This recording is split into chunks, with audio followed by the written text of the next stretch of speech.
காலையில் வச்ச சாப்பாடு நிறைய மிச்சமாயிருச்சு. அமத்தாவை கேட்டதுக்கு புளிகூதி தாளிச்சிடலான்னு சொன்னாங்க.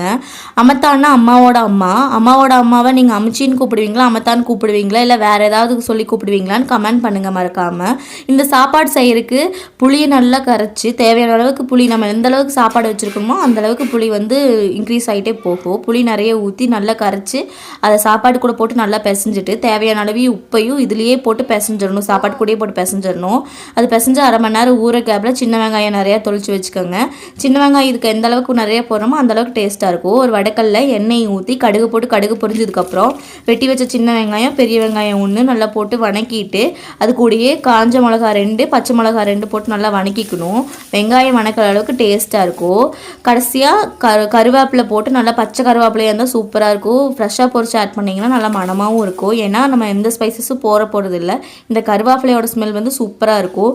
நல்லா வணங்கினதுக்கப்புறம் சாப்பாட்டை கொட்டி சாப்பாடு நல்லா சூடாகிற வரைக்கும் நல்லா வணக்கிக்கணும். இடையில உப்பு பத்தலைன்னா உப்பு போட்டு நல்லா கிண்டிட்டு சூப்பராக சர்வ் பண்ணால் சூப்பராக இருக்கும். ஊறுகாய் வச்சு சாப்பிட்டோன்னா சூப்பராக மணமாக இருக்கும். இந்த ஒரு மணமே தனிங்க.